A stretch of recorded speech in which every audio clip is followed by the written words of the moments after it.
নিজের English speaking স্কিলকে আপনি improve করতে চান, কিন্তু কোনো না কোনো কারণবশত আপনার ইংলিশ স্পিকিং স্কিল ইমপ্রুভ হচ্ছে না। আপনি বহু চেষ্টা করছেন, তা সত্ত্বেও আপনার ইংলিশ স্পিকিং স্কিলকে ইমপ্রুভ করা সম্ভব হচ্ছে না। তো আপনার এই সমস্যাটাকে মাথায় রেখে আজ আমরা এই ভিডিওর মাধ্যমে বেশ কয়েকটি টিপস আপনাদের সঙ্গে শেয়ার করব, যে টিপসগুলো যদি আপনি খুব ভালো করে রপ্ত করেন, খুব ভালো করে লক্ষ্য করেন, তাহলে খুব অল্প দিনের মধ্যে, খুব অল্প সময়ের মধ্যেই আপনি কিন্তু তার ফলাফলটা দেখতে পাবেন। আজকে এই ভিডিওতে আমরা বিশেষ কয়েক ধরনের প্র্যাকটিস নিয়ে আলোচনা করব, বিশেষ কয়েক ধরনের টিপস নিয়ে আলোচনা করব, এবং যে টিপসগুলো আপনাদের প্রচুর পরিমাণে হেল্প করতে পারে। তো সেগুলো জানার জন্য এই ভিডিওটি শেষ পর্যন্ত দেখুন। তো যেমনটা আপনারা জানেন, আমার নাম শামীম মল্লিক এবং আমি হলাম SM স্পোকেন ইংলিশ একাডেমির ফাউন্ডার। বিগত বেশ কয়েক বছর ধরে আমরা বিভিন্ন স্টুডেন্টস এবং প্রফেশনালসদের তাদের English speaking skill, communication skill, public speaking skill, যাবতীয় সফট স্কিলের উপরে তাদের ট্রেনিং দিয়ে আসছি, এবং তাদের কর্মজীবন এবং শিক্ষা জীবনে এগিয়ে যাওয়ার জন্য আমরা তাদের নিরন্তর তাদের সাহায্য করে আসছি। আমরা যদি আমাদের ইংলিশ স্পিকিং স্কিলকে ভালো করতে চাই, আমরা যদি ইংরেজি ভাষাটাকে খুব ভালো করে শিখতে চাই, এখানে সব থেকে যে বড় ভুলটা আমরা প্রথমে করি, যেমনটা ধরুন আপনি ভাবছেন যে আপনি আপনার ইংলিশ স্পিকিং স্কিলকে ইমপ্রুভ করবেন, তার জন্য আপনি কি করেন? আপনি প্রথমত ভাবেন যে আমাকে বেশ কিছু ইংলিশ ওয়ার্ডের ব্যাপারে জানতে হবে, বেশ কিছু ইংলিশ ওয়ার্ড যেগুলো খুবই দরকারি, তার মিনিংগুলো জানতে হবে। এখানে সব থেকে যে বড় ভুলটা আমরা করি, আমরা যে কোনো একটা ওয়ার্ড যখন আমরা দেখি, যখন যে কোনো একটা নতুন ইংলিশ ওয়ার্ড আমরা দেখি, তার বাংলা মানেটা আমরা তো জেনে নিই, কিন্তু সেটাকে আমরা সেন্টেন্সের মধ্যে প্রয়োগ করি না। অর্থাৎ মনে করুন একটা নতুন শব্দ আপনি পেলেন, যে শব্দটা হলো অ্যাচিভ অর্থ অর্জন করা। আপনি জাস্ট এই অবধি রেখে দেন, আপনি জাস্ট এই অবধি মনে রাখেন যে অ্যাচিভ মানে অর্জন করা। কিন্তু যদি আপনি এইভাবে জিনিসগুলোকে মনে রাখার চেষ্টা করেন, কিন্তু আপনার মধ্যে সেই ওয়ার্ডগুলি কোনোদিনও চিরস্থায়ী থাকবে না। আপনাকে এই পার্টিকুলার ওয়ার্ডটা একটা সেন্টেন্সের মধ্যে ইনপুট করে আপনাকে সেটাকে মনে রাখতে হবে। যেমন ধরুন এখানে আমরা বলতে পারি যে I want to achieve my success, আমি আমার সাকসেস অর্জন করতে চাই। এইভাবে আপনাকে যখনই আপনি নতুন কোনো একটা ইংলিশ ওয়ার্ড পাবেন, সেটাকে একটা কথার মধ্যে ব্যবহার করে আপনাকে মনে রাখার চেষ্টা করতে হবে। বা যদি আপনি এইভাবে একটা সেন্টেন্স বানিয়ে নেন সেই পার্টিকুলার ওয়ার্ডটা থেকে, তাহলে কিন্তু আপনার এটা টেম্পোরারি বেসিসে না থেকে আপনার এটা লং টার্মে মনে থাকবে, এবং আপনার যখন প্রয়োজন হবে তবেই আপনি সেটা ইউজ করতে পারবেন। আর যেটা মনে করুন একটা নতুন শব্দের ব্যাপারে জানলেন, এই শব্দটা হলো লেন্ড। তো লেন্ডের বাংলা অর্থ হচ্ছে কি ধার দেওয়া। তাহলে আপনি এইভাবে মনে রাখবেন না যে লেন্ড মানে ধার দেওয়া, আর আপনি সেটা এইভাবে যদি মনে রাখেন এবং ভবিষ্যতে যখন আপনার এই ধার দেওয়া নিয়ে কোনো ব্যাপারে কথা বলতে চান, আপনি সেটা ভালোভাবে ইউজ করতে পারবেন না। এইভাবে শুধুমাত্র বাংলা মনে রাখলে আপনি কিন্তু করতে পারবেন না। সেটাকে আপনাকে একটা পার্টিকুলার সেন্টেন্সের মধ্যে সেটাকে প্র্যাকটিস করে নিতে হবে। অর্থাৎ আপনি এইভাবে কথাটা বলতে পারেন যে I will not lend you money, আমি তোমাকে টাকা ধার দেব না। এইভাবে যখনই আপনি একটা নতুন শব্দ শিখবেন, সেই শব্দটিকে যদি একটা সেন্টেন্সের মধ্যে পুট করে নেন, তাহলে কিন্তু এটা আপনার বহুদিন মনে থাকবে, এবং এটা আপনি যখন প্রয়োজন হবে সেই প্রয়োজন অনুসারে সেই জায়গায় কথাটি বলতে পারবেন। তাহলে আমরা এখন থেকে শুধুমাত্র শব্দ শিখবো না, সেই শব্দটাকে কিভাবে একটা কথার মধ্যে প্রয়োগ করা যায় সেই ব্যাপারে একটু ধ্যান রাখবো, এবং সেই হিসেবে আমরা প্র্যাকটিসটা করব। দেখুন, যে কোনো ভাষা আমরা যদি খুব ভালোভাবে শিখতে চাই, একটা জিনিস আমাদের অবশ্যই মাথায় রাখা উচিত যে আমরা কিভাবে আমাদের মাতৃভাষাটা শিখেছি। আমরা ছেলেবেলা থেকেই যে বাংলা ভাষা বলছি, সেই ভাষাটিকে আমরা শুনে শুনে এক প্রকার সেই ভাষাটা শিখেছি। অর্থাৎ ভাষা শিক্ষার পিছনে শোনার কিন্তু গুরুত্ব অপরিসীম। আপনি যদি ইংরেজি ভাষা শিখতে চান এবং আপনি ভাবেন শুধুমাত্র ক্লাস করে, শুধুমাত্র কিছু স্টাডি মেটেরিয়াল পড়ে, বইপত্র পড়ে আপনি সেটা শিখতে পারবেন, এটা কিন্তু আপনার সম্পূর্ণ ভুল ধারণা। আপনি যদি 1 ঘন্টা ক্লাস করেন, অ্যাটলিস্ট আপনাকে দিনে 30 মিনিট সময় ব্যয় করতে হবে যে ইংলিশে কোনো কিছু শোনার, অর্থাৎ লিসনিং স্কিল আপনাকে বাড়াতে হবে। দেখুন, আপনি যেভাবে কথা এখন বলেন, কোনো না ভাবে সেই বলার যে ধরন, সেই বলার যে স্টাইল, সেগুলো আপনি কিন্তু আপনার পরিবেশ থেকে অ্যাডাপ্ট করেছেন। অর্থাৎ আপনি যেভাবে মানুষকে কথা বলতে দেখেছেন আপনার পরিবারে, যেভাবে আপনি ছেলেবেলা থেকে আপনার বাবা মা যেভাবে কথা বলেন, সেই একই ধরন বা স্টাইল কিন্তু আপনি সেইভাবে কথা বলেন।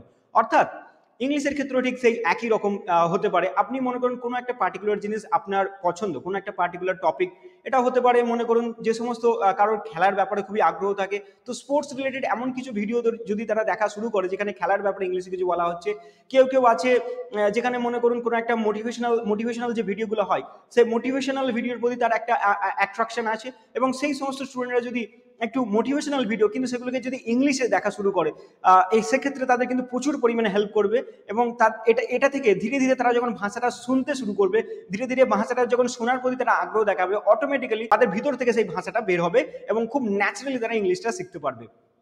কিন্তু অপরদিকে যে আমরা ভুলটা করি, আমরা সবসময় চেষ্টা করি পড়াশোনা করে জিনিসগুলোকে অ্যাডাপ্ট করার, পড়াশোনা করে স্টাডি মেটেরিয়াল পড়ে, স্টোরিজ পড়ে, বুক পড়ে এই জিনিসগুলোকে আমরা ইংলিশ ভাষা শেখার চেষ্টা করি। যার ধরুন কি হয়, মনে করুন একটা ভাষা, একটা ইংরেজি ভাষা আপনি খুব সহজেই অল্প দিনের মধ্যে শিখতে পারতেন, কিন্তু যেভাবে আপনি ট্র্যাডিশনাল একটা স্লো প্রসেস ফলো করছেন, যার ফলে আপনার ভাষা শিক্ষা, এই যে ইংরেজি ভাষা শিখতে, ইংরেজি ভাষা কনফিডেন্টলি বলতে আপনার কিন্তু বহুদিন সময় লেগে যাচ্ছে। তাই লিসনিং এর দিকে অতি অবশ্যই, লিসনিং অর্থাৎ প্রতিদিন কিছুটা সময় বের করে আপনাকে ইংরেজি ভাষা শোনার দিকে লক্ষ্য রাখতে হবে। আপনি প্রতিদিন একটা টাইম ফিক্স করুন যে প্রতিদিন 30 মিনিট বা 1 ঘন্টা আমি কোনো একটা পার্টিকুলার জিনিস, কোনো একটা পার্টিকুলার যেটা আমার ভালো লাগে।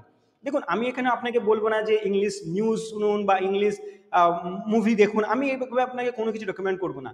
আপনি যে বিষয়ে আপনার ইন্টারেস্ট আছে, আপনার যে বিষয়ে আপনার ভালো লাগে, যে সমস্ত টপিকগুলো আপনার ভালো লাগে, সেই সমস্ত টপিক আপনি জাস্ট ইংলিশে শোনা শুরু করুন। প্রথমত এটা লক্ষ্য রাখুন, যখন আপনি সবে ভাষা শেখা শুরু করছেন, আপনি ডিরেক্টলি এমন কিছু শোনা শুরু করবেন না যেটা খুবই কঠিন। আপনি মূলত খুবই সহজ, যেখানে খুব ধীরে ধীরে কোনো একটা খুব ধীরে ধীরে কথাগুলো বলা হচ্ছে এবং খুব পরিষ্কারভাবে কথাগুলো বলা হচ্ছে, এমন কিছু ভিডিও সোর্স, এমন কিছু ম্যাটেরিয়ালকে চুজ করুন। যেমন আমরা করি আমাদের স্টুডেন্টের জন্য, আমরা বহু কিছু বাছাই করে রাখি, বহু কিছু সিলেক্ট করে রাখি, যেগুলোকে আমরা আমাদের স্টুডেন্টদের দিই, যাতে তারা সবেমাত্র ভাষা শেখা শুরু করছে তারা এমন কিছু দেখুক যেটা দেখে তাদের উপকার হয় এবং যেটা দেখে তারা বুঝতে পারে। এমনটা না হয় যে তারা দেখছে কিন্তু তাদের সমস্ত কিছু মাথার উপর দিয়ে যাচ্ছে, এত স্পিডে সেখানে বলা হচ্ছে, এত কমপ্লিকেটেড সেখানে অ্যাকসেন্ট, এত এরকমটা না হয়। তো একটু বাছাই করার ব্যাপার আছে। আপনি যদি একটু বাছাই করে দেখতে পারেন, কিন্তু আপনার ইংরেজি ভাষার যে স্পিডটা, আপনার ইংরেজি ভাষা শেখার প্রতি যে আগ্রহটা আরো দিন বা দিন বেড়ে যাবে। দেখুন, প্রথম যে দুটো পয়েন্ট আমি আপনাকে বললাম, যে প্রথমত আপনি হচ্ছে নতুন ওয়ার্ড শিখবেন, সেটা সেন্টেন্সের মাধ্যমে ব্যবহার করে আপনি ওয়ার্ড শিখবেন। দ্বিতীয়ত হচ্ছে আপনি শুনে শুনে জিনিসগুলোকে ভালো করে বোঝার চেষ্টা করবেন এবং সেই ধরনের স্টাইল, সেই ধরনের জিনিস অ্যাডাপ্ট করবেন। কিন্তু সমস্যা হলো, এই সমস্ত কিছু করার পর আসল যে পর্যায়ে আমরা এসে আটকে যাই, সেটা হচ্ছে প্র্যাকটিস। আমরা অনেকেই এটা কমপ্লেন করে থাকি যে স্যার, আমি তো ইংলিশ শিখতে চাইছি এবং আমি ইংলিশ শিখছিও, কিন্তু স্যার যে প্র্যাকটিসের সময়টা, আমি যে কার সঙ্গে প্র্যাকটিস করব, আমি যেগুলো শিখেছি সেগুলো তো আমাকে তো কথা তো বলতে হবে, সেগুলোকে কথা বলে বলে তবে তো আমি অ্যাকচুয়ালি নিজের কনফিডেন্সটা বিল্ড করব, নিজের ফ্লুয়েন্সিটা বিল্ড করব। কিন্তু স্যার, আমার তো ব্যক্তিগতভাবে এমন কোনো পরিবারের এমন কেউ নেই যে যার সঙ্গে আমি কথা বলতে পারি, বা আমার বন্ধু বান্ধবের মধ্যে এমন কেউ নেই যে এই ব্যাপারে আমি তাদের সঙ্গে কথা বলতে পারি। তাহলে স্যার, এই প্রবলেমটা আমি কিভাবে ওভারকাম করব, কিভাবে আমি আমার প্র্যাকটিসটা বজায় রাখবো? এটা 90% স্টুডেন্টের একটা প্রবলেম, এবং যে প্রবলেমটা আমি এখানে একটাই সলিউশন দেবো, যে দেখো, তোমরা যদি প্র্যাকটিস করতে চাও, প্র্যাকটিস করতে গেলে যদি একজন প্র্যাকটিস পার্টনার থাকে, এটা খুবই ভালো, কিন্তু এটা থাকে না বেশিরভাগ 90% মানুষের ক্ষেত্রে। আমরা যারা বাংলা মিডিয়ামে পড়াশোনা করেছি, আমি এটা জানি যে এরকম পরিবেশ থাকে না যেখানে আমরা একে অপরের সঙ্গে প্র্যাকটিস করতে পারবো। সেই পরিবেশ থাকে না, সে বাড়িতে বলুন বা বন্ধু বান্ধবের মধ্যে বলুন, সেই আগ্রহ থাকে না মানুষের মধ্যে যে আমরা প্র্যাকটিস করব। তাহলে এখানে যদি কেউ নিজেকে ইমপ্রুভ করতে চায়, কেউ নিজের যদি ইংলিশ স্পিকিং স্কিলটাকে ইমপ্রুভ করতে চায়, তাহলে সে কি প্র্যাকটিস করবে না? অবশ্যই প্র্যাকটিস করবে। দেখো, কারোর সঙ্গে তুমি যদি ইংলিশে নিজেকে ইমপ্রুভ করতে চাও, তাহলে এখানে কারোর প্রয়োজন নেই, নিজের সঙ্গে ইংলিশ তুমি প্র্যাকটিস করতেই পারো। মনে করুন, এখানে এইভাবে জিনিসগুলোকে ব্যাখ্যা করা যেতে পারে যে আমরা নিজেদের সঙ্গে বহু কথা বলি, তাই না? আমরা মনে করুন, আমরা নিজেদের মনের মধ্যে অনেক কথা বলে থাকি নিজের সঙ্গে, যে আমরা কি করতে চলেছি, কি করতে চাই, এবং সারা দিন না কিছু আমরা নিজের সঙ্গে কথা বলে চলছি মনে মনে। তো এই মনের কথাগুলোকে যদি আমরা একটু স্পষ্টভাবে উচ্চারণ করে ইংলিশে বলার চেষ্টা করি, এবং কন্টিনিউয়াস এরকম দিনে যদি বেশ 5-10 মিনিট বের করে নিজেদের সঙ্গে ইংলিশে কথা বলার চেষ্টা করি, সেটা অনেকে এটা বলে থাকেন যে আয়নার সামনে দাঁড়াতে। আমি বলবো, আয়নার সামনে দাঁড়ালে খুবই ভালো, না দাঁড়ালেও কোনো অসুবিধা নেই। এরকম ভাবে এক জায়গায় দাঁড়িয়ে বসে যেভাবে যতটুকু সময় পাওয়া যায়, নিজের সঙ্গে যদি ইংলিশে প্র্যাকটিস করা যায়, নিজের সঙ্গে ইংলিশে কথা বলা, নিজের যে মনের যাবতীয় কথা আমরা সারাদিন মনে মনে বলে থাকি, সেই সমস্ত কথাগুলিকে জাস্ট একটু যদি ইংলিশে বলা যায়, তাহলে সেক্ষেত্রেই কিন্তু অনেকটা ইংলিশ প্র্যাকটিস হয়ে যাবে। দেখুন, আপনি যখন কোনো একজন ব্যক্তির সঙ্গে প্র্যাকটিস করতে চাইছেন, এবং হয়তো সেক্ষেত্রে অনেক রকম সমস্যা আছে, সেই ব্যক্তিকে আপনি কখন পাবেন না, কখন প্র্যাকটিস তার সময় হবে, কখন আপনার সময় হবে, এত কিছু সমস্যা আছে। তো এত কিছুর মধ্যে আমরা না গিয়ে আপনাকে শুরু করতে হবে নিজের সঙ্গে কথা বলে প্র্যাকটিস করা, এবং নিজের মনের কথাগুলোকে জোরে জোরে বলে প্র্যাকটিস করা।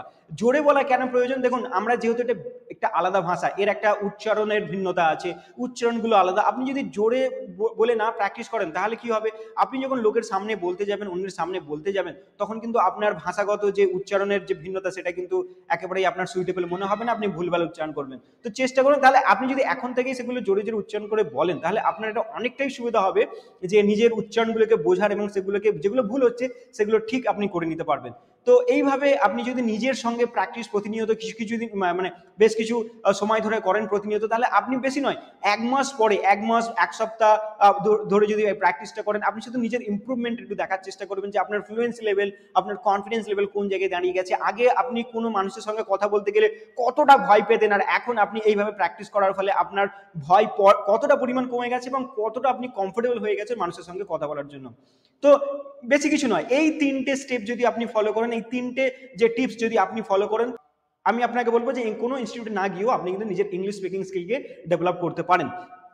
কিন্তু সমস্যাটা একটা কি, যখনই কোনো কিছু আমরা নিজের দায়িত্ব নিয়ে নিই এবং সেক্ষেত্রে সমস্যাটা কি হয় যে আমরা সেলফ ডিসিপ্লিন না হওয়ার কারণে আমরা কিন্তু সেটা কন্টিনিউ করতে পারে না। অর্থাৎ 1 দিন 2 দিন করলাম, 3 দিন আর করলাম না, 4 দিন আর করলাম, ফের 2-1 দিন করলাম, তারপর করলাম না, এইভাবে ছেড়ে দিলাম। তো আমাদের মধ্যে যদি সেলফ ডিসিপ্লিন না থাকে, আমরা যদি এই প্রসেসটাকে, এই সিম্পল প্রসেসটাকে 1 মাস 2 মাস 3 মাস 5-6 মাস যদি কন্টিনিউ না করতে পারি, তাহলে কোনো কিছুই কিন্তু সম্ভব নয়, শেখা সম্ভব নয়। আপনাকে যতই সহজ পদ্ধতি হোক, যতই ইজি হোক, এতে আপনার কোনো টাকা ব্যয় হচ্ছে না, আপনি পুরোপুরিভাবে নিজের সঙ্গে প্র্যাকটিস করছেন, নিজে থেকে শিখছেন, এর জন্য আপনাকে একটা টাকা খরচ করতে হচ্ছে না। তা সত্ত্বেও এখানে 99% মানুষ এটা করতে পারবে না, কারণ এটা করতে গেলে সেলফ ডিসিপ্লিন চাই, যেটা বহু মানুষের মধ্যে নেই। আপনি যদি একটু সেলফ ডিসিপ্লিন নিজের মধ্যে বিল্ড করতে পারেন, তাহলে খুব সহজেই এই অল্প সময়ের মধ্যে নিজের সঙ্গে প্র্যাকটিস করে আপনি খুবই ভালোভাবে ইংলিশ স্পিকিং স্কিলটা ডেভেলপ করতে পারেন। এখানে আরেকটি কথা বলে রাখবো, যে আপনি যদি এই পুরো এন্টায়ার জিনিসটা একটা ফ্রেমওয়ার্কের মধ্যে একজন ট্রেনারের সঙ্গে জিনিসটা প্র্যাকটিস করতে চান, এবং আপনি চান যে আপনি যেগুলো প্র্যাকটিস করছেন কোথায় কোথায় ভুল হচ্ছে, কোথায় কোথায় তার কারেকশনের প্রয়োজন, কোথায় কোথায় তার ইমপ্রুভমেন্টের প্রয়োজন, এই জন্য আপনার একটা স্পেশাল ট্রেনারের দরকার, তাহলে অতি অবশ্যই আমি আপনাদের বলবো যে SM স্পোকেন ইংলিশ একাডেমি আপনাদের এই ধরনের কোর্সগুলো শেখানোর জন্য, এই ধরনের যে প্রবলেমগুলোকে সলভ করার জন্য আপনাদের হেল্প করতে নিরন্তর কাজ করে চলেছি। তো আপনি এই নম্বরে কল করতে পারেন এবং আমাদের যে কোনো অফলাইনের কোর্সে আপনি অ্যাডমিশন নিতে পারেন, যেখানে আপনাকে প্রতিটা জিনিস ধরে ধরে জিনিসগুলোকে শেখানো হবে। আপনার ইংলিশ স্পিকিং স্কিল, আপনার কমিউনিকেশন স্কিল, আপনার বডি ল্যাঙ্গুয়েজ বিভিন্নভাবে ইমপ্রুভ করার চেষ্টা করা হবে, যেখানে আপনি একবার যদি ইমপ্রুভ করে যান, একবার যদি সেই লেভেলে চলে যান, তাহলে আপনার জীবনের যে বাধাগুলো আছে, যে আপনি কথা বলতে ভয় পান, আপনি ইংলিশে কথা বলতে পারেন না, আপনি ইন্টারভিউ রিজেক্ট হয়ে যান, আপনি ভালো চাকরি পাচ্ছেন না, আপনি চাকরি তো পেয়েছেন কিন্তু প্রমোশন পাচ্ছেন না, এই ধরনের প্রবলেমগুলোকে কিন্তু আপনি খুব সহজেই অ্যাকচুয়ালি সলভ করতে পারবেন। তো আজকের ভিডিও এই অবধি। যদি এই ভিডিওটি ভালো লাগে, অবশ্যই আমাদের এই চ্যানেলটি সাবস্ক্রাইব করবেন আর এই ভিডিওটি শেয়ার করবেন আপনার সেই সমস্ত বন্ধু বান্ধব এবং সেই সমস্ত স্টুডেন্টের সঙ্গে যারা ইংরেজি শিখতে চান, কিন্তু বিভিন্ন মানে যেভাবে আমাদের অগোছালো এই পরিবেশে, অগোছালো এডুকেশনাল সিস্টেমে মানুষ ইংরেজি শিখতে পারছে না, এই একটা নতুন সিস্টেম, একটা অভিনব সিস্টেম আমরা তৈরি করেছি, যেখানে সহজেই যে কেউ ইংরেজি শিখতে পারে। সেই পরিবেশের ব্যাপারে মানুষকে জানান, সেই প্রতিষ্ঠানের ব্যাপারে মানুষকে জানান, একে অপরের উপকার করুন, একে অপরকে আগে বাড়তে সাহায্য করুন। সো ধন্যবাদ, আজকে ভিডিও এই অবধি।